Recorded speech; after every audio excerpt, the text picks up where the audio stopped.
සටහන පොඩ්ඩක් බලන්න. හරි බලන්න මේ මේකේ මේ හීන වෙන ශේෂ ක්‍රමය ගැන පැහැදිලි කිරීමක් නෙමෙයි මේ තියෙන්නේ. මෙතන තියෙන්නේ මට ඔයගොල්ලන්ට හීන වෙන ශේෂ ක්‍රමය ගැන පැහැදිලි කරන්න හීන වෙන ශේෂ ක්‍රමය ගැන කියලා දෙන්න පොඩි ආරම්භයක් විතරයි. එතකොට දැන් ඔයගොල්ලන්ට පුළුවන් මේකේ ෆොටෝ එකක් ගන්න අපි ලියන්න කාලේ නාස්ති කරන්න ඕනේ නැහැ. මේක ලියන්න ඉඩ තියන්න. මේ සටහන ලියන්න ඉඩ තියලා මේක ස්ක්‍රීන් ෆොටෝ එකක් ගන්න. පොඩ්ඩක් මේ දීලා තියෙන මේ සටහන පොඩ්ඩක් කියවන්න. ඒක අපිට පොඩි ගණනය කිරීමක් තියෙනවා. විදුලි උපකරණ අලෙවි කරන වෙළඳ සැලක් රුපියල් 60000ක් වටිනා ශීතකරණයක්. දැන් 60000ක් වටිනා ශීතකරණයක් පොලි රහිතව මාසික වාරික 12කින් ගෙවීම සඳහා ලබා දෙයි. ණය වාරිකයක වටිනාකම කොපමණද?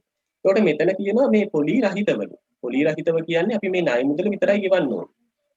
මේ රුපියල් 60000ක මුදල විතරයි ගෙවන්න ඕනේ ගෙවීමේ ක්‍රමයට ගන්න. හැබැයි පොලියක් නැහැ. එතකොට මෙතෙන්ද හීන වෙන ශේෂ ක්‍රමයක් හෝ වෙනත් මේ පොලිය ගණනය කිරීමේ ණය වර්ගයක් නෙමෙයි මේ.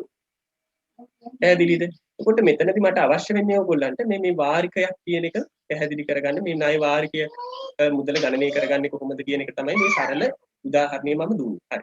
මේ උදාහරණය ලියන්න ඉඩ තියලා මේ වාරිකයක වටිනාකම සමානයි ණය මුදල බෙදීම වාරික ගණන කියන මේ සම්බන්ධය යොදාගෙන ඔයගොල්ලෝ ගණනය කරන්න වාරිකයක ගෙවන්න ඕනි වාරිකයක වටිනාකම ආයි කියනවා නම් මේ විදුලි උපකරණයක් ඒ කියන්නේ ශීතකරණයක් මිලදී ගන්නවා රුපියල් 60000ක් වටින ශීතකරණයක්. පැහැදිලි නේද? මේ ශීතකරණය මිලදී ගන්නෙ ටික ටික ගෙවන්න. එකපාර 60000ක මුදල දීලා මේ අපිට මුදලට මිලදී ගන්නවා නෙමෙයි. හැබැයි මේ අලෙවි සැලෙන් පොලිය අය කරන්නේ නැහැ. මේ 60000ක ණය මුදල අපි ශීතකරණය ගන්නකොට ණය වෙන 60000ක ණය මුදල මාසික වාරික 12කින් ගෙවීම සඳහා ලබා දෙනවා අපිට කාලේ. එතකොට මාසික වාරික 12කින් ගෙවීමට ලබා දෙනවා නම් ණය වාරිකයක වටිනාකම ගණනය කරන්නේ කොහොමද? අපි මේ ණය වෙන රුපියල් 60000ක ණය මුදල බෙදන්න වෙනවා වාරික ගණනේ. වාරික ගණන 12යි වෙනවා. 60000 12න් බෙදුවාම අපිට ලැබෙන උත්තරයක්. එතකොට ඒක තමයි අපේ මාසික වාරිකයක වටිනාකම. අපි එක මාසයකට ගෙවන්න ඕනි ණය කොටස තමයි ණය මුදල මේ කොටස වටිනාකම තමයි. එතකොට අපිට මෙතන ලැබෙන්නේ. හරි. මේක ගණනය කරන්න ඉක්මනින් උත්තර ලියන්න ඉඩ තියන්න. මේ ප්‍රශ්න ලියන්න ඉඩ තියන්න. හරි. එතකොට ඔබ මේ ණය මුදල 60000යි වාරික ගණන 12යි 60000 වාරික ගණනින් බෙදුවා රුපියල් 5000ක් වෙනවා වාරිකයක වටිනාකම. ඊළඟ නිදසුනට එන්න. ආයතනයක සේවකයෙකුට රුපියල් 12000ක ණය මුදලක් එම ආයතනය මගින් ලබාගත හැකි අතර එම ණය මුදල පොලි රහිතව මාසික වාරික 10කින් මාසික වැටුපෙන් ආපසු අය කරනු ලැබේ. මාසික වැටුපෙන් අඩුවන මුදල කීයද? ඒකට මේකත් හීන වෙන ශේෂ ක්‍රමයට සම්බන්ධ නැහැ. එතකොට මේක මම සම්බන්ධ කරේ වාරිකයක වටිනාකම ගණනය කිරීම කියන එක මේ ණය මුදලකට ලෝන් එකකට සම්බන්ධ කරාම කොහොමද අපි වාරිකයක වටිනාකම හොයන්නේ? එහෙනම් කියන්න බලන්න මේ ආයතනයේ සේවකයෙකුට රුපියල් 12000ක ණය මුදලක් දෙනවා. රුපියල් 12000ක ණය මුදලක් දෙනවා. වාරික වශයෙන් වැටුපෙන් කපන්නේ. එහෙනම් මේ 12000 බෙදන්න වෙනවා මාසික වාරික 10කින් මාසික වැටුපෙන් ආපසු අය කරන නිසා වාරික ගන්න 10කින් තමයි වාරික 10කින් අය කරන නිසා 10න් බෙදෙනවා. එතකොට කීයද මාසික වැටුපෙන් කැපෙන මුදල 12000 10න් බෙදුවම රුපියල් 1200ක් එක වාරිකයකට වැටුපෙන් කැපෙනවා. පැහැදිලි නේද? හරි. ඔන්න එතකොට මේ ණය මුදලකට වාරිකයක වටිනාකම හොයන විදිය පොලිය නැති අවස්ථාව, අය කරන්නේ නැති අවස්ථාවක්. මේ භාණ්ඩයක් මිලදී ගන්නකොට පොලිය අය කරන්නේ නැති අවස්ථාවක්.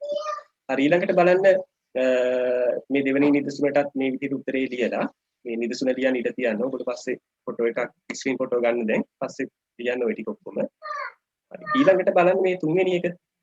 තුන්වෙනි එකේ තියෙනවා ගෘහ භාණ්ඩ අලෙවි කරන වෙළඳසැලක් රුපියල් 40000ක් වටිනා අල්මාරියක් එහි වටිනාකමින් 10%ක් ගෙවා. ඉතිරිය පොලි රහිතව මාසික වාරික 6කින් ගෙවීමට ලබා දෙයි. ණය වාරිකයක වටිනාකම කොපමණද? දැන් කලින්ට වඩා පොඩ්ඩක් වෙනස්. මෙතෙන්දි මේ අල්මාරිය මිලදී ගන්නකොට රුපියල් 40000ක් වටින අල්මාරිය අපිට මේ 40000 න කොටස් වශයෙන් ගෙවන්න දෙන්නේ නැහැ. මොකද්ද වෙනස? මුලින් යම් මුදලක් ගෙවන්න ඕනේ.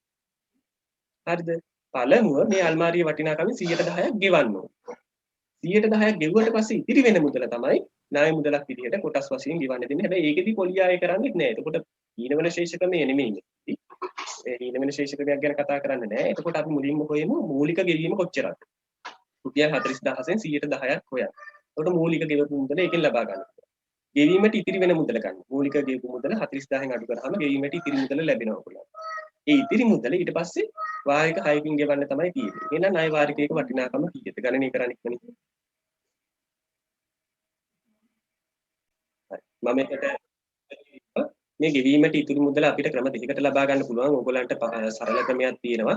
මූලික ගෙවීම 40000න් 100%ක් නේ. එතකොට 40000න් 110ක් හොයන්න. 40000න් 110 කිව්වහම රුපියල් 4000යි. එතකොට මූලික ගෙවීම 4000ක් නම් 40000න් 4000 අඩු කරන්න රුපියල් 36000යි ගෙවීමට ඉතිරි මුදල. මෙන්න මෙතන උත්තරේ.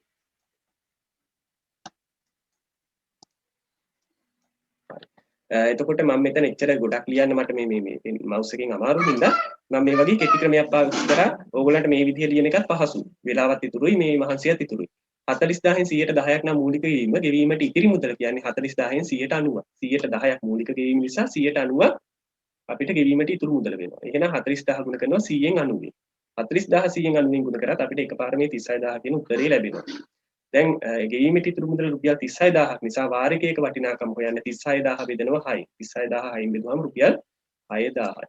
ඔන්න පොලිය අය කරන්නේ නැහැ. පොලිය අය කරන්නේ නැතුව මූලික ගෙවීමකුත් තිබුණා. මූලික ගෙවීමෙන් පස්සේ ඉතුරු වෙච්ච මුදල වාරික වශයෙන් ගෙවනකොට වාරිකයක මුදල මේක ලැබුණා රුපියල් 6000.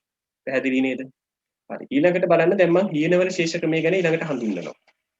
දැන් ඔයගොල්ලෝ දන්නවා ගෙවීමේ ක්‍රමයට ලබා ගත්තාම වාරිකයක වටිනාකම හොයන්නේ කොහොමද? පොලිය නැතුව කියලා.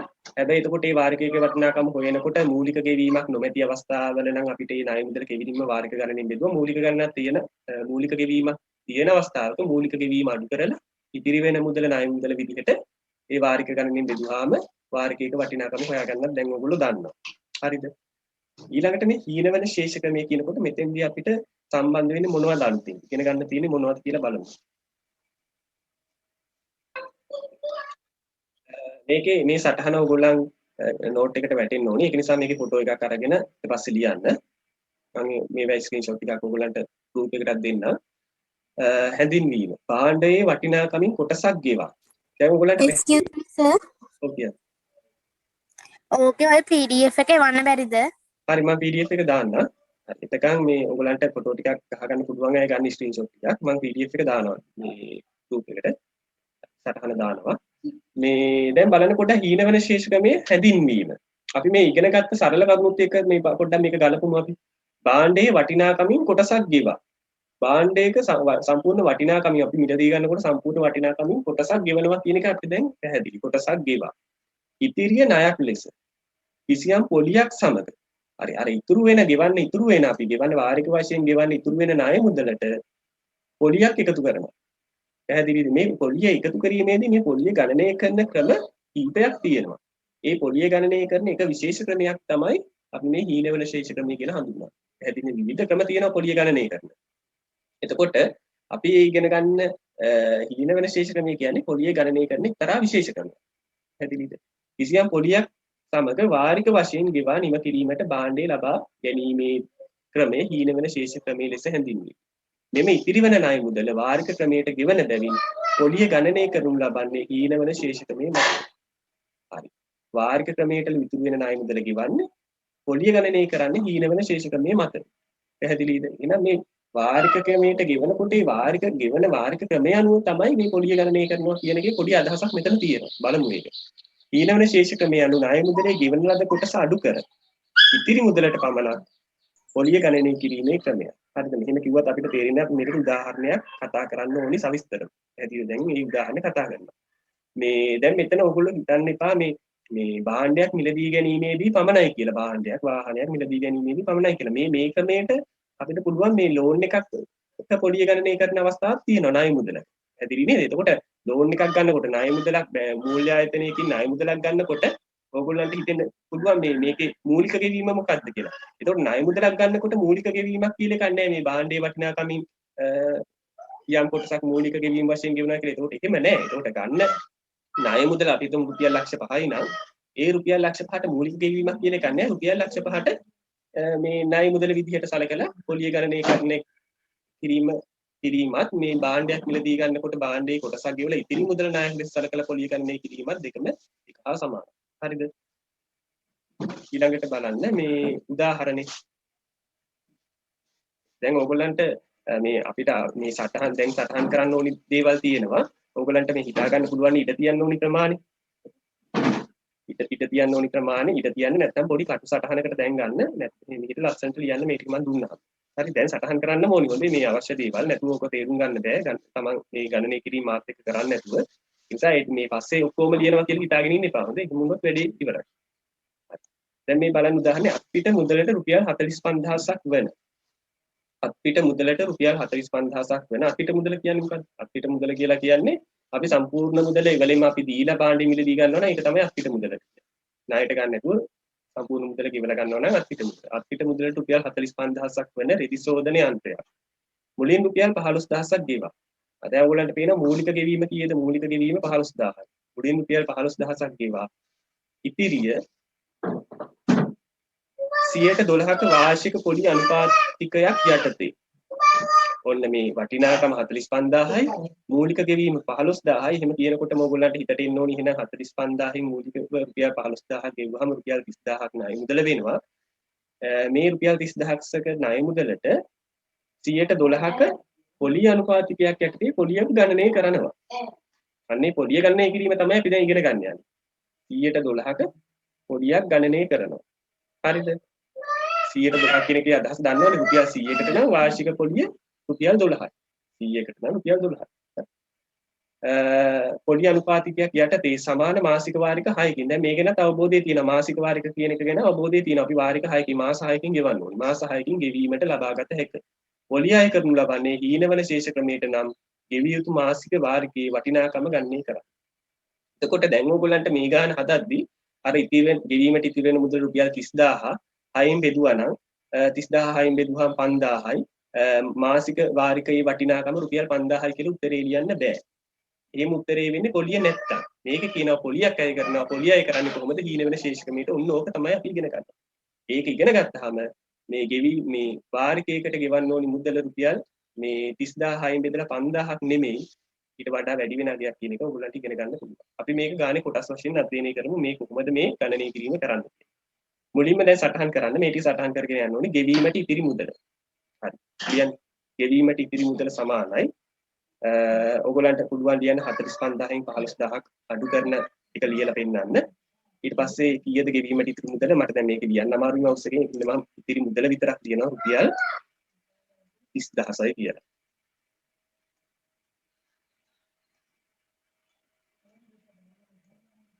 ගෙවීමට ඉතිරි මුදල රුපියල් 30000ක්.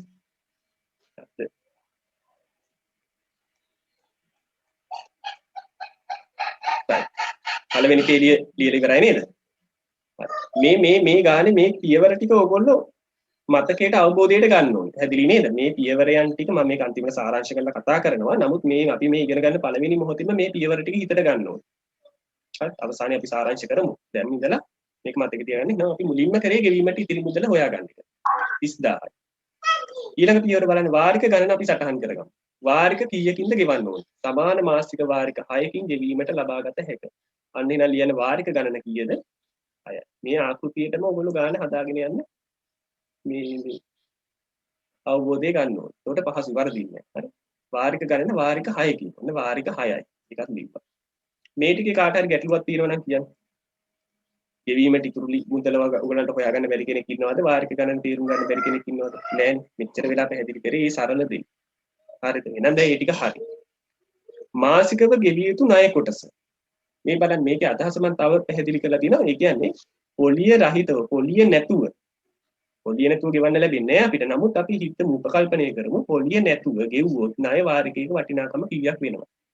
ඒක ගණනය කරන්නත් දන්නවා මම කලින් විදසුන් වලදී පැහැදිලි කරා. පොලිය නැතුව ගෙවුවොත් අපි ඒක මම මෙහෙම හැඳින්වුවා මාසිකව ගෙවිය යුතු ණය කොටස කියලා. ණය කොටස මාසිකව ගෙවන්න ඕනි ණය කොටස. හැබැයි අපිට මේ ණය කොටස විතරක් ගෙවලා නිකන් ඉන්න බෑ. හොඳේ. ඒක හිතේ තියාගෙන මාසිකව ගෙවන්න ඕනි ණය කොටස විතරක් හොයාගන්න. මාසිකව ගෙවන්න ඕනි ණය කොටස කියන්නේ අර ඉතිරි රුපියල් 30000 වාරික ගණනෙන් බෙදනවා. මේ 3 සටහන. 30000යින් බෙදුවා කීයද මාසිකව ගෙවන ණය කොටස රුපියල් 30000යින් බෙදුවාම 5000යි. ඔන්න මාසිකව ගෙවන ණය කොටස.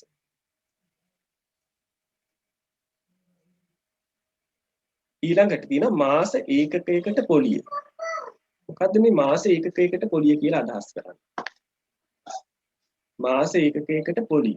අන්න මේක ටිකක් අපිට මේ අපි දැන් මේ මූලික කරුණු පළවෙනි පියවර තුනම අපිට මේ දැන් අපි කලින් පැහැදිලි කරපුවා අනුව අපි මේ තේරුම් ගත්තා. ඔන්න දැන් අලුත් දෙයක් කියලා. මාස ඒකකයකට පොලිය. හරි. ඒක මම මෙන්න මෙහෙම පැහැදිලි කරන්නේ. හරි. මාස එකකයකට පොලිය කිව්වහම ඕගොල්ලෝ අපි දැන් අර කලින් හොයාගත්තානේ මාසෙකට ඒ කියන්නේ වාරිකේ පොලිය නැතුව වාරිකයක් ණය කොටස කියලා මෙන්න මෙතන ලැබුණාගේ රුපියල් 5000.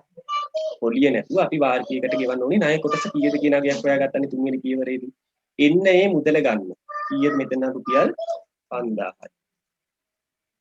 අපි තුන්වෙනි පියවරේදී හොයාගත්ත අගේ රුපියල් 5000. 5000 මේ හිස්තැනට ලියන්න. 5000 හිස්තැනට ලිව්වහම මේ දීලා තියෙන ආකෘතියට අනුව ඔයගොල්ලන්ට පේනවා දැන් මොකද්ද කරන්න ඕනේ කියලා. මම දීලා තියෙන පළවෙනි ඉගෙන ගන්නනේ මම මේ ආකෘතිය දීලා තියෙන මාස ඒකකයට පොලිය කිව්වහම මේ ණය කොටස මාසිකව ගෙවිය යුතු ණය කොටස 5000 එතකොට ගුණ කරලා තියෙනවා 100න් 12න් පේනවද? ඇයි 100න් ගුණ 12න් ගුණ කරේ කියන එක ප්‍රශ්න කරන්නේ? ඇයි 100න් 12න් ගුණ කරේ? 100න් 10න් ගුණ කරන්න තියෙන්නේ නැතිනේ 100න් 25න් ගුණ කරන්න බැරිද? 100න් 12න් ගුණ කරේ මෙන්න මේ හේතුව නිසා. තේනව නේද? වාර්ෂික පොලිය අනුපාතිකයේ 112 නිසා 100න් 12න් ගුණ කරා. දැන් ඒකත් පැහැදිලි නේද? එහෙනම් අපි මේ මාසික ගෙවිය යුතු ණය කොටස ගුණ කරනවා වාර්ෂික පොලිය අනුපාතිකයෙන් 100න් 12. ඊට පස්සේ තවත් වැඩක් කරලා තියෙනවා 12න් එකම ගුණ කරලා තියෙනවා. මොකද්ද මේ ප්‍රශ්නේ? ඇයි මේ 12න් එකක් කොහෙවත් 12න් එක කතන්දරයක් නැහැ නේ මේ ගාන ඇතුලේ. 12න් එකෙන් ගුණ කරන්න කියලා මේ කොහෙදිවත් මේ තැනක් 12න් එකෙන් කියන අගය සඳහන් වුණේ නැහැ නේ ගානේ දත්තවල. හරි 12න් එක කියන හේතුව 12න් එකෙන් ගුණ කරන්න හේතුව මෙන්න මේකයි. මෙන්න මෙතන අදහස බලන්න වාර්ෂික පොලි අනුපාතය. වාර්ෂික පොලි අනුපාතය. වාර්ෂික කියන්නේ අවුරුද්දකට. අවුරුද්දකට මාස කීයද 12යි. එහෙනම් මාස 12ටම පොලි අනුපාතය තමයි 112. එහෙනම් අපි මෙතන ගණනය කරන්නේ මෙන්න මේ මොකද්ද කියලා බලන්න. මාස ඒකකයකට පොලි මේ මාස. එතකොට මාස ඒකකයකට පොලිය හදනකොට අවුරුද්දක පොලිය අනුපාතකයෙන් ගුණ කරලා හරියන්නේ නැහැ. ඒක මාසේ මේ මාසික පොලිය අනුපාතකයක් කරන්න ඕනේ. අපිට දීලා තියෙන වාර්ෂික පොලිය අනුපාතකය මේ ඔයගොල්ලන්ට පේනවා. ඒක අපි මාසික පොලිය අනුපාතකයක් බවට පත් කරන්න අවුරුද්දට මාස 12 නිසා මේ 12න් එකකින් ගුණ කරනවා. එහෙනම් මතක තියාගන්න වාර්ෂික පොලිය අනුපාතකයේ දීලා තියෙන සෑම විටම මේ ඒ අදාළ පොලිය අනුපාතකයෙන් ගුණ කරනවා එක්කම 12න් බෙදන්න. මේ 12න් එකකින් ගුණ කරනවා කියන කී අදහස 12න් බෙදනවා කියන අදහස තමයි මෙතෙන්ට එකතු කරලා තියෙන්නේ. එදී 12න් එකකින් ගුණ කරනවා 12 ඊටලෙක් කට්ටුනා. දැන් එතකොට මම කී හිටියේ ඇයි මේ 12න් එකකින් ගුණ කරේ කියලා. 12න් එකකින් ගුණ කරන්නේ 12න් බෙදීම සඳහා. 12න් එකකින් ගුණ කරත් හරි 12න් බෙදුවත් හරි. ඇයි 12න් බෙදුවේ? මෙන්න මේ ප්‍රශ්නේ නිසා. වාර්ෂික පොලිය අනුපාතිකය දීලා තියෙන නිසා. මාසික පොලිය අනුපාතිකය දීලා තිබුණොත් ඒක ආයි 12න් බෙදන්න යන්න එපා. හොඳ. දෙන්නේ වාර්ෂික පොලිය අනුපාතිකය තමයි බොහෝ විට බැරි වෙලා හරි මේ මාසික පොලිය අනුපාතිකය කියලා දීලා තිබුණොත් එහෙම මාසික පොලිය අනුපාතිකය කියලා 100ට 1යි හරි 2යි හරි කියලා ඔහොම දීලා තිබුණොත් මෙතනගේ ඒක ආපහු 12න් බෙදුවොත් මොකද වෙන්නේ? වැරදීනේ. ඒක නිසා තේරුම් ගන්න ඕනේ මොකද්ද කියලා තියෙන්නේ කියලා තියෙන දේ අනුව අපි කරන්න ඕනේ. අන්න ඒක තේරුම් ගන්න. වාර්ෂික පොලිය අනුපාතිකය නම් අපි මාස ඒකකයට පොලිය හොයනකොට වාර්ෂික පොලිය අනුපාතිකයෙන් ගුණ කරලා හරියන්නේ නැහැ. මාසයකට ගැලපෙන්න වාර්ෂික පොලිය අනුපාතිකයේ දීලා තියෙන අගේ 12න් බෙදුවා. මෙන්න මෙතන ඒ අදහස. ඒක විශේෂ නෝට් එකක් ඔයගොල්ලෝ දාගන්න. ඊතරයක් ගහලා ලියා ගන්න වාර්ෂික පොලිය අනුපාතිකයේ මාසික පොලිය අනුපාතිකය කරන්න මේ 12න් බෙදීමයි කරන්න කියලා නෝට් එකක් දාගන්න. මාසික පොලිය අනුපාතිකය කියලා දුන්නොත් 12න් බෙදන්න අවශ්‍යතාවයක් නැහැ කියලා එතනම නෝට් කරගන්න. පැහැදිලිද? හරි. දැන් සුළු කරමු. දැන් අපිට එනවා මේ මාස ඒකකයකට පොලිය කියලා අදහසක්. මොකක්ද මේ මාස ඒකකයට පොලිය කියලා දැන් මේ ගණනය වෙන්නේ? අපිට අර මේ ණය කොටස මේ ණය විතරක් මාසිකදී ගෙවන ණය කොටස විතරක් රුපියල් 5000 කියලා මෙතන ලැබුණා ගය. අපි පොලිය අනුපාතිකයෙන් ගුණ කරා මාසික පොලිය අනුපාතිකයෙන් ගුණ කරා. එතකොට එනවා මෙතන 12ට 12 මොකද වෙන්නේ? කැපෙනවා. සුළු වෙන්න පහසු වගයන් තමයි දෙන්නේ. බිංදු දෙකට බිංදු දෙකක් කැපෙනවා. ඊයේද රුපියල් 50යි. රුපියල් මේ රයන් ඕනේ. රුපියල් 50යි කියලා අපිට අගයක් ආවා. අපිට වැදගත් උත්තරය. මේ ගානෙට අදාළව රුපියල් 50 කියලා උත්තරයක් ආවා. මාස ඒකකයකට පොලිය රුපියල් 50යි. දැන් ඕගොල්ලෝ හිතන්න පුළුවන් මාස ඒකකයකට පොලිය රුපියල් 50යි. මාසිකදී ගෙවන්න ඕනේ ණය කොටස 5000යි. 5000ට රුපියල් 50ක් එකතු කරලා මාසෙකට රුපියල් 5050ක් ගෙවනවා. සම්පූර්ණ වැරදි. පැහැදිලි නේද? එහෙම අදහසක් හිතට ගන්න එපා. එහෙම අදහස සම්පූර්ණ වැරදි කියන එක හිතට ගන්න. මොකද ළමයින්ට හිතෙනවා ඔක. ළමයින්ට කල්පනා වෙනවා මාසෙකට පොලිය 50යි. මාසිකදී ගෙවන්න ඕනේ අර වාරිකය ණය කොටස රුපියල් 5000ක් ආවා. එහෙනම් රුපියල් 5050ක් ගෙවමු මාසෙකට කියලා. ඒ වගේ 6ක් මාස 6ක් ගෙවුවහම වැඩි හරි කියලා හිතනවා. එහෙම එකක් නැහැ. එහෙම එකක් නෙමෙයි මේ හීනවන ශේෂකමය කියලා කියන්නේ ඊට වඩා සංකීර්ණයි. එහෙම නොවේ. එහෙම අදහසක් නැහැ කියන එක හිතේ තියාගන්න. හරිද? ඊළඟට මේ ගානේ පියවර 1යි 2යි 3යි 4යි. 4 වෙනි පියවරෙන් පස්සේ මට ගාන වෙනම තැනකට ගෙනියන්න වෙනවා. 4 වෙනි පියවරෙන් පස්සේ මේ මාස එකක ගණන කියලා මේ 5 වෙනි පියවර සාකච්ඡා කරන්න කලින් මට ගාන වෙනම තැනකට ගෙනියන්න වෙනවා. වෙනම සටහනකට ගෙනියන්න වෙනවා. මේ සටහනට යන්න ඕගොල්ලෝ මෙන්න මේ කරුණු ටික හිතේ තියාගන්න, මතකේ තියාගන්න. දැන් ඕගොල්ලෝ සටහන් කරගෙන තියෙනවා. ඕගොල්ලන්ට පේන්න තියෙනවා ඕගොල්ලන්ගේ පොතේ. දැන් මම මේක සටහන ගත්තාම මේ ටික අයින් වෙන හින්දා තමයි මෙන්න මේ ටික හිතේ තියාගන්න කියලා කියන්නේ. මේ ගානේදී අපි මාසිකව ගෙවන ණය කොටස රුපියල් 5000යි. ඒ 5000ට ගණනය වුණා මාස ඒකකයකට පොලිය කියලා රුපියල් 50ක අගයක්. ඔන්න ඔය ටික හිතේ තියාගන්න. මේ මාසෙකට අර 5000ට රුපියල් 50ක් එකතු කරලා 5050ක් ගෙවලා හරියන්නේ නැහැ. ඔන්න කතන්දරේ හිතේ තියාගන්න. පැහැදිලි නේද? හරි.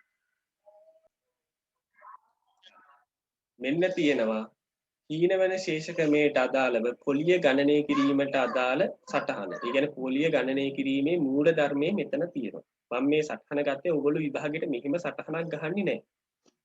මේක තේරුම් ගන්නවා. මේක තේරුම් අරගෙන අර 4 වෙනි පියවරෙන් මම නවත්තලා 5 වෙනි පියවර පොඩ්ඩකට ඉතුරු කරේ. ඒ 5 වෙනි පියවරට අදාළ දැනුම තමයි මේ අදාළ සංකල්පය තමයි මේ කියලා දෙන්න හදන්නේ. එහෙම නැතුව මෙච්චර මේ වගු ගහලා විභාග ප්‍රශ්න පත්‍රය ගණනය කිරීමක් කරන්නේ නැහැ. පැහැදිලි නේද? හරි. එතකොට 5 වෙනි පියවරට අදාළ මේ සංකල්ප ටික තමයි මේ පැහැදිලි කරන්නේ. පොලිය ගණනය කිරීම. ඔන්න හීනවන ශේෂ ක්‍රමයට පොලිය ගණනය කරන්නේ කොහොමද පාඩමේ වැදගත්ම කොටස. දැන් අපේ උදාහරණයට අනුව ණය මුදල තියෙනවා රුපියල් 30000ක්. මතක ඇතිනේ. ඔයගොල්ලන්ගේ පොතේ දැන් සටහන් වෙලා තියෙනවා. ණය මුදල රුපියල් 30000ක් තියෙනවා.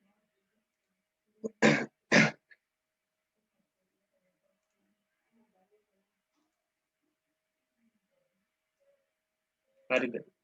ඊළඟට වාරික ගණන 6යි කියන එකත් අපි දැන් දන්නවා. මාසිකව ගෙවිය යුතු ණය කොටසත් රුපියල් 5000යි කියන එකත් අපි ගණනය කරා. ඒ අනුව මාස එකකයකට පොලිය රුපියල් 50යි කියන අර 4 වෙනි පියවරේ අපි උත්තරේ දැන් මෙතන මේ ටික ඔක්කොම පේන්න ඕගොල්ලන්ට තියෙනවා. මෙන්න මේකයි හීනවන ශේෂ ක්‍රමයේ අදහස. මූල ධර්මය. අපි දැන් මේ කියන මේ භාණ්ඩය අරගෙන රුපියල් 30000ක් ණය වෙලා පළවෙනි මාසෙ ගැන හිතන්න. මේ තියෙන පළවෙනි මාසෙ ගැන කල්පනා කරන්න.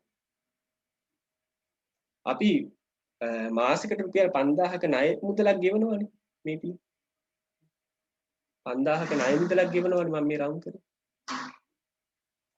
මේ මාසෙකට ගෙවන 5000වත් මේ ණය මුදලේ අපි මේ පළවෙනි මාසයේ සැලකුවොත් පළවෙනි මාසයේදී අපි රුපියල් 30000ක් ණයයිනේ. අපි හිතමු මේ අපි 5000 ගානේ ගෙවන හින්දා මේ 30000 වෙන් කරමු 5000 ගොඩවල් වලට. 5000 ගොඩවල් වලට වෙන් කරා. 5000 ගොඩවල් කීයකට වෙන් වෙනවද? 1 2 3යි 4යි 5යි 6යි. 5000 ඒවා 6කට වෙන් වෙනවා පළවෙනි මාසෙදී රුපියල් 30000 අපි රුපියල් 30000ක් ණය වුණා. ඒක පුළුවන් අපිට 5000 කෑලි 6කට කඩන්න. පළවෙනි මාසෙදී. පැහැදිලිද? රුපියල් 30000 5000 කෑලි 6කට කැඩුවා. ඇයි 5000 කෑලි වලටම කැඩුවේ කියන්නේ? මේක මාසිකව ගෙවන්න ඕනි ණය කොටස විතරක් පොඩි කෙනෙකු 5000ක් නිසා තමයි 5000 කෑලි 6කට කැඩුවේ. පළවෙනි මාසෙ ඉවර වෙලා දෙවෙනි මාසෙට එනවා. පළවෙනි මාසෙදී අපි එක වාරිකයක් ගෙවනවා. වාරිකයක් ගෙවනවා කියන්නේ ණයයි ඊට අදාළ පොලිය තාම දන්නේ නැහැ. පොලියයි ගෙවුවයි කියලා හිතන්නකෝ. ණයයි පොලියයි ගෙවලා ඔන්න දැන් අපි එක 5000කින් නිදහස් වුණා. දෙවෙනි මාසයේදී අපේ අර ණය කොටස් 5000 ඒවා 6ම තියෙනවද නැත්නම් 5යිද තියෙන එකක් ඉවර වෙනව නේද? දෙවෙනි මාසෙට එනකොට මේ 1යි 2යි 3යි 4යි 5යි. දෙවෙනි මාසෙදි පේනව නේද? පළවෙනි මාසෙදි එක වාරිකයක් ගෙව ගමන් අර එක 5000 කෑල්ලක් ඉවරුණා කියලා හිතන්න. දෙවෙනි මාසෙ වෙනකොට 5000 කෑලි 5යි තියෙන්නේ. ණය කියලා හිතුවොත් 25000. දෙවෙනි මාසෙන් තුන්වෙනි මාසෙට එන්න. දෙවෙනි මාසෙන් තුන්වෙනි මාසෙට එනකොට තව 5000ක් ගෙවලා ඉවර වෙනවා. වාරිකයේ අපිට 5000 නෙමෙයි ඊට වඩා වැඩි මුදලක් ගෙවයි පොලියත් එක්ක. නමුත් අර ණය කොටස 5000ක් තව ඉවර වෙලා තුන්වෙනි මාසෙ වෙනකොට රුපියල් 20000යි. ඒ කියන්නේ අර 5000 කෑලි වලින් අපි දැන් හිතාගෙන යන්නේ. 5000 කෑලි 4යි තියෙන්නේ තුන්වෙනි මාසෙ වෙනකොට. අපි ණය 5000 කෑලි 4යි. පැහැදිලි? පළවෙනි මාසෙදි 5000 කෑලි 6යි. දෙවෙනි මාසෙනකොට එක 5000 කෑල්ලක් ඉවරයි. 5000 කෑලි 5යි. තුන්වෙනි මාසෙට එනකොට තව 5000 කෑල්ලක් ඉවර කරනවා කියලා 5000 කෑලි 4යි තුන්වෙනි මාසෙ. හතරවෙනි මාසෙට එනකොට තව 5000 කෑල්ලක් මෙතෙන්දි ගෙවලා ඉවර කරාම 5000 කෑලි 3යි. අන්න එහෙම හිතන්න. මේක ඔයගොල්ලෝ මතකේ තියාගන්න ඕනේ මේක තේරුම් ගන්නයි ඕනේ. හොඳේ කෙටි ක්‍රමයක් තියෙනවා ගාන හතර. පස්වෙනි මාසෙට එනකොට 5000 කෑලි 2යි තියෙන්නේ. අවසාන මාසෙට එනකොට 5000 කෑල්ලයි තියෙන්නේ. ඒකත් ගෙවු ගමන් වැඩේ ඉවරයි. පැහැදිලිද? හරි. එතකොට මතක ඇතිනේ 5000 එක කෑල්ලකට පොලිය මේ තියෙන්නේ. 5000 කෑල්ලකට පොලිය කීයද? 50 මාසෙකට. එක 5000 කෑල්ලකට මේ එක ණය කොටසකට 5000 ණය කොටසකට පොලිය රුපියල් 50යි. ඔන්නෝක තමයි වැදගත්. පළවෙනි මාසයේදී මේ 5000ටත් රුපියල් 50යි. පොලිය මේ 5000ටත් රුපියල් 50යි. පොලිය මේ 5000ටත් 50යි. පොලිය 5000ටත් මේ 5000ටත් හැම 5000 කෑල්ලකටම රුපියල් 50 ගානේ පොලිය. මේ ඔයගොල්ලන්ට යන්තම් පේනව නේද මේක මම වෙනස් කරොත් මේ ලියපුව ඔක්කොම ආයි වෙනස් කරන්නේ නම් මෙන්න මෙතන තියෙනවා 50 ඒව 6ක් පොලිය. පේනව නේද? මේ අටම තීරුවේ තියෙන 50 ඒව 6ක් පොලිය. මේ එක 5000කට රුපියල් 50 ගානේ 5000 කෑලි 6ට 50 ඒව 6ක් තියෙනවා පොලිය විතරයි. ඊළඟ මාසෙට එනකොට 5000 කෑලි 5යි තියෙන්නේ. එහෙනම් අර පොලිය 50 ඒවා 5යි. ඊළඟ මාසෙට එනකොට 5000 කෑලි 4යි රුපියල් එහෙනම් 50 පොලිය කෑලි කීයද? 4යි. ඔන්න මෙතන ඉස්තනක් තියලා තියෙනවා මම ඉස්තන පිළිෙන්නවා. ඊළඟ මාසෙට එනකොට 5000 කෑලි 3යි පොලිය 50 කෑලි ඉස්තනක් තියලා තියෙනවා 3යි මම ඒක ලිව්වා. පස්වෙනි මාසෙට එනකොට 5000 කෑලි 2යි පොලියත් 50 කෑලි 2යි. ඔන්න ඉස්තන මම සම්පූර්ණ කරා. අවසාන මාසෙට එනකොට එක 5000යි ඒකට 50 ඒවා 1යි පොලිය. මේ අට අපි මේ ලිවි 50 ඒවා 6ක් මම මේ වෙන පාටකින් රවුන්ඩ් කරන්න. මේ 50 ඒවා 6ක් එනවා මෙතන. රවුන්ඩ් කරන්න අමාරුයි.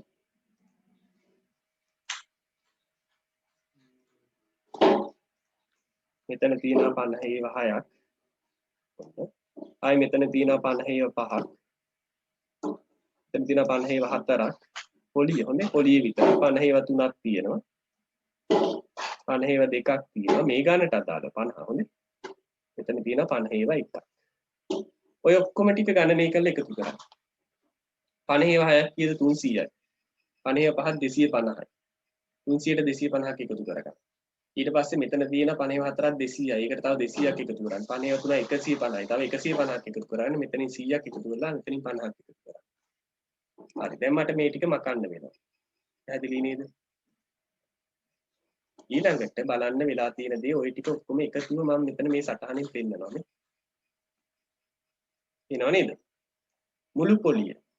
අර මම කලින් කිව්ව 50 ඒවා 6 මෙන්න මෙතන තියෙනවා. නේ? 50 ඒවා 5කුත් තියෙනවා තාම. මේ දෙවනියට තියෙන 50 ඒවා 5 දෙවනි මාසෙදි. මෙතෙන්දී අර තිබුණා 50 ඒවා ඊළඟට කීයක්ද මේ 4ක්. ඔය තියෙන එතන ලියන්න ඕනේ 50 ඒවා 4ක්. ඔය විදිහට ඔයගොල්ලන්ට පේනවනේ මේ ගණනය කිරීම. එකින් එක ගණනය කළා මෙතෙන්ට අවසානයේ අපි එකතු ගන්නවා. හැබැයි මේ එකතු ගනිද්දි ඒකට මම මේ පොඩි මේ තව සරල ක්‍රමයක් පාවිච්චි කරලා තියෙනවා. මෙතන 6යි මෙතන 5යි මෙතන 5000 ඒවා 4යි 5000 ඒවා 3යි මම සටහන පස්සේ දෙන්න ඕගොල්ලෝ පස්සෙම ලියන්න නැත්නම් වෙලාව මදි මේක ලියන්න 50 ඒවා 2යි දැන් තීරුම් ගත්තාම ඇති රෙකෝඩින් එකක් දෙනවනේ එතකොට නැවත ඒක බල බල උනත් ලියන්න පුළුවන් 50 ඒවා 1යි දැන් ඔයගොල්ලන්ට පේනවා නේද මේ 50 නිකන් x කියලා හිතන්නේ මෙතනත් x මෙතනත් x මෙතනත් x මෙතනත් x මෙතනත් x මෙතනත් එහෙම තිබ්බහම නිකන් 50 නිකන් අර හැමතැනම x තියෙනකොට පොදු සාධකයක් x වගේ මේ 50 තියෙනකොට හැමතැනම 50 පොදු සාධකයක් විදිහට මේ ගණනය කරන්න මම ගත්ත වරහණකින් එළියට 50 වරහණෙන් එළියට ගත්තාම අපිට මේ 6යි 5යි එකතු කිරීම 4යි 3යි ඔන්න ඔය ටික වරහණ ඇතුළට දාලා එකතු කරගත්ත හැකිනේ අර සම්පූර්ණ ගණනය කිරීම මෙතන කරලා එකතු කරත් එන්නේ ඒ උත්තරේම තමයි. එතකොට මොකද වෙන්නේ මේ 6 5 4 කොහොම එකතු වෙනවා. රටාවක් එනවනේ 6 5 4 3 2 1. 6 5 4 3 2 1 කියලා රටාවක් ආවා. මෙන්න මෙතනින් තමයි අපිට පොඩි chance එකක් තියෙන්නේ මේක ගණනය කරගන්න. මේ රටාව මතකද? මේ රටාව ත්‍රිකෝණ සංඛ්‍යා සම්බන්ධ සූත්‍රයකට අදාළ රටාවක් තමයි ඉන්නේ. මාසික වාරික ගණන 6 වුණත් 10 වුණත් විනාගයක් වුණත් ඒ වාරික ගණන අනුව මෙන්න මේ රටාව හැදෙනවා. දැන් වාරික ගණන මේ 10යි නම් ඕගොල්ලන්ට මෙතන ලියවෙන්නේ 10 එකතු කිරීම 9 එකතු කිරීම 8 එකතු කිරීම 7 එකතු කිරීම මේ විදිහට වාරික ගණන 12යි නම් 12 එකතු කිරීම 11 එකතු කිරීම 10 එකතු කිරීම ওই රටාව තමයි එන්නේ. හරිද? ඒකේ මම අභ්‍යාස කීපයක් වෙනම තියෙනවා ඒක ප්‍රැක්ටිස් කරන්න ඒක දෙන්න. ඔය ත්‍රිකෝණ සංඛ්‍යා වලට සම්බන්ධ මේ රටාවක් ඔයගොල්ලන්ට තියෙනවනේ. ඒකට මේක එකතු වෙනවා 25. 50 25න් ගුණ කරා නම් හරි. මේ 50 කියන්නේ මොකද්ද මේ තියෙන්නේ? මාස ඒකකයකට පොඩි. කෙලින් මේක අපි ගුණ කරනවා මේ මෙතන වාරික ගණන 6ක් නිසා 6 5 4 3 2 1 එකතු වෙලා 21ක් ආවා 21. මේ 21ට නමක් කියනවා 21ට කියන නම තමයි මාස ඒකක ගණන. පස්වෙනි කොටස ඉතුරුනේ මාස ඒකක ගණන දැන් මම එතට ගත්තාම ඔයගොල්ලන්ට පේන්නේ මේ තියෙන මාස ඒකක ගණන කියලා ටක් ගාලා ඔයගොල්ලෝ ගණනය කිරීම දැන් කරයි. පැහැදිලිද? මේ මාස ඒකක ගණනය කරගන්න අපිට සූත්‍රය තමයි මේ තියෙන්නේ. මේක මෙහින් පාඩම් කරගන්න ඕනේ නැහැ. මෙහිම හිතන්නකෝ. මාස එකක ගණන 6යි නම් 6 බෙදනවා 2කින්. වාරික ගණන. හොඳයි වාරික ගණන 6යි නම් 6 බෙදනවා 2කින්. ඒකම ගුණ කරනවා 6 ටිකක් එකතු කරලා 7න්. සුදු කරලා බලන්න. මේ තියෙන්නේ වාරික ගණන බෙදුවා 2කින් ගුණ කරා වාරික ගණනට එකක් එකතු කරලා ත්‍රිකෝණ සංඛ්‍යා වලට සම්බන්ධ සූත්‍රය ඔය තියෙන්නේ. එහෙනම් අපි හිතමු වාරික 10 නම් 10 බෙදුවා 2කින් ගුණ කරා 10 ටිකක් එකතු කරලා 11යි. වාරික ගණන 10 නම් මෙන්න මෙහෙම. 10 බෙදුවා 2කින් ගුණ කරා 10 ටිකක් එකතු කරලා 11යි. වාරික ගණන 15 නම් 15 බෙදුවා 2කින් ගුණ කරා 15 ටිකක් එකතු කරලා 16. ඔක සුළු කරගන්න පුළුවන්. ඔන්න ඔය සුළු කිරීම හරහා ලැබෙනවා මාස එකක ගණන කියන අගය. ඒකට පදනම් වෙන්නේ වාරික ගණන. වාරික ගණන තමයි මේ මාස එකක ගණන කියන මෙන්න මේ අගය ලැබෙන්නේ. ඔය මෙන්න මේ සුළු කිරීමෙන්. එතකොට මාස එකක ගණන දැන් පැහැදිලි. මාස එකකයට පොඩියක් පැහැදිලි. මෙන්න මුළු පොඩිය හැදෙන විදිහ. මුළු පොඩිය සමානයි. අර මාස එකකයට පොඩිය 4 වෙනි පියවරේදී ගණනය කරපු එක ගුණ කරන්න වෙනවා මාස එකක ගණන.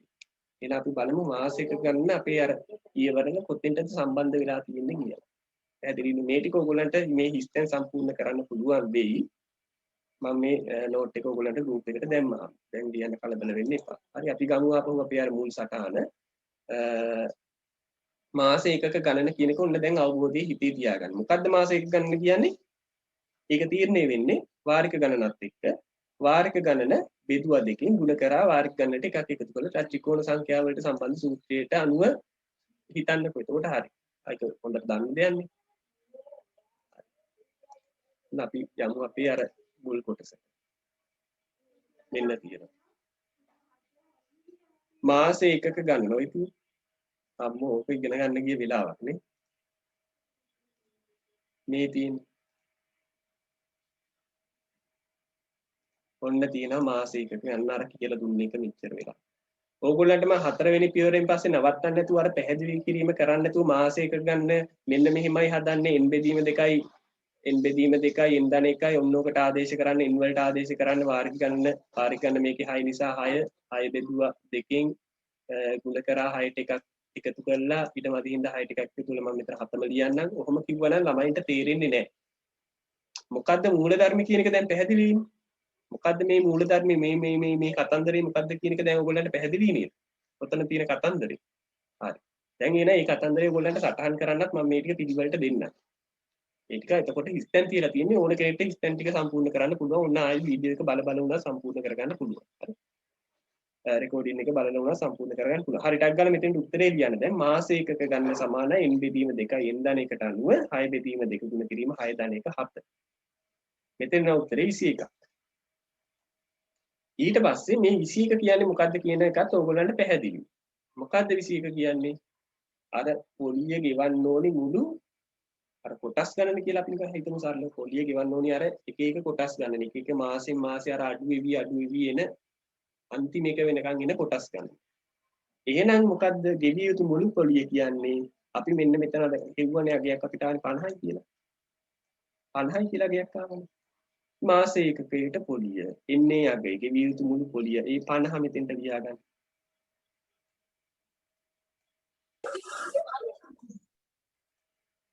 මෙතෙන්ට ලිව්වා. මේක දැන් සම්පූර්ණ කරන්න ඕනි. 50 ගුණ කරනවා කීයෙන්ද 21කින්. රුපියල් එහෙම දාන්න හොඳ මෙතන මම කියන්න අමාරුයි. රුපියල් 50 ගුණ කිරීම 21 කීයද? ටග්ගල් උත්තරේ කියන්නේ. කීයද? 50 21කින් ගුණ කළා දෙන්න. ගෙවිය යුතු මුළු පොලිය. ටග්ගල් කියන්නම පස්සරක් එක 5යි. පස්සරක් දෙක 10යි. ආ බිඳුවක් දාන්න. 50. එහෙනම් ওই ටික ඔන්න 1050 තමයි ගෙවන්න ඕනි මුළු පොලිය. මාස 6 ඉවර වෙනකන් පොලිය හැදෙනවා 1050. ඒක ඕගොල්ලන්ට ලස්සනට ඒ ගන්න කඩෙන් හදලා දෙනවා. ලෝන් එකක් ගන්න ඕන බැංකුවෙන් හදලා දෙනවා. ඕගොල්ලෝ දන්නේ දැන් ඕගොල්ලෝ දන්නවා. ඔයාලා දන්නවා. වෙන මිනිස්සු දන්නේ කොහොමද මේ මෙච්චර පොලියක් හැදුනේ කියලා. හැදිරි නේද? ඒක තමයි කරන්නේ. දැන් ඉතින් ඕගොල්ලෝ ලෝන් එකක් ගන්නවා නම් ගෙවීමේ ක්‍රමයට ගන්නවා නම් මේ ගැන දැනුවත් වෙලා තමයි ඕගොල්ලෝ දැන් ගන්න. ගෙවිය යුතු මුළු මුදල වෙන්නේ කීයද එතකොට? හරි දැන් මේ තියෙන ගෙවිය යුතු මුළු පොලියනේ. ඒ පේලිය ලියා ගන්න ගෙවිය යුතු මුළු පොලිය 1050. එතකොට ගෙවිය යුතු මුළු මුදල වෙන්නේ කීයද? අර ණය වුණ මුදල කීයද? 30000. ණය වුණ මුදල 30000. ගෙවිය යුතු මුළු මුදල වෙන්නේ ණය වුණ මුදලට මේ පොලිය එකතු වෙන්න ඕනේ කොච්චරක්ද? මුළු පොලිය 1050. දැන් ගිවන්න ඕනේ සම්පූර්ණ අර ණය මුදලයි පොලියයි ඔක්කොම මුදල කීයද? 31000 කීයද? 31050. 31050යි ගෙවන්න ඕනේ මුළු මුදල. දැන් පැහැදිලි නේද? මුළු පොලිය හොයාගෙන ඒකට අර ණය මුදල මේ ගාන හැටියට 30000 ඒක එකතු කරා. එතකොට ගෙවන්න ඕනේ සම්පූර්ණ මුදල එනවා ණයයි පොලියයි ඔක්කොම එකතුව 31050. ණය මුදල 30000යි 1050 පොලිය 31050යි. මාස 6ට පොලිය 1050. වාරික වලදී අර මේක අපිට මේ පළවෙනි මාස මුල් මාසයේදී අර 5000 කෑලි 6ක් තිබුණා ඊළඟ මාසෙදි 5000 කෑලි 5යි එහෙම වෙනස් වෙනවයි කියලා වාරිකයේ ගාන මාසෙන් මාසෙ වෙනස් කරන්න බෑ. වාරිකයේ ගාන අපිට ඉවලෙම බාණ්ඩේ ගන්නකොටම ලෝන් එක ගන්නකොටම ගණනය කරලා දෙනවා මෙච්චරක් වාරිකයට ගෙවන්න ඕනේ. එහෙම ගණනය කරන්න සමාන වාරික වලින් දෙන්න ඕනේ. එකපාර කියන්න නම් මෙන්න මේ වගේ ගෙවාගෙන යන්න කියලා මෙන්න මේ වාරික ගණන සමාන වාරික ගණන් වලින් ගෙවන්න වෙනවා. අපිට හදලා දෙන්න වෙනවා කීයක් ගෙවන්න ඕනද කියලා වාරික. එතකොට එහෙනම් මොකද කරන්න ඕනේ මේ මුළු මුදලට? 31050 කියන මේ මුළු මුදලට මොකද්ද කරන්න ඕනේ? 31050 සමාන වාරික වලින් ගෙවන්න ඕනේ. වාරික 6කිනුත් ගෙවන්න ඕනේ. මේ තියෙන කරන්න ඕනේ 31050 මොකද කරන්න ඕනේ? 6න් බෙදන්න. වාරික ගණනෙන් බෙදන්න. 6 කියන්නේ වාරික ගණන. එතකොට ලැබෙන උත්තරයක් කීයද? මට ගණනය කරලා කියන්න. ටක් ගන්න. 6න් බෙදලා දෙන්න. 31050 6න් බෙදුවොත් වෙනවා 5000 රුපියල් 5175 5175 කියන ඔන්න වාරිකය. එතකොට මේ 5175 ඒවා 5175 ඒවා කීයක් ගෙවන්න ඕනද? 6ක් ගෙවන්න ඕනි මාස 6කට. මාසෙන් මාසෙ 5175 ඒවා ගෙවන්න ඕනි මාස 6ක්. අර කලින් අර මං කිව්වේ වැරදියට හිතන්න එපයි කියලා එකපාරට ඕගොල්ලන්ට හිතෙන්නේ 5050 ගානේ 6ක් ගෙවුවාම හරියති කියලා නේ. නෑ. තියෙනවා 5050 නෙමෙයි කියන එකනේ. 5175 ගාන තමයි ගෙවන්න ඕනේ. ඒක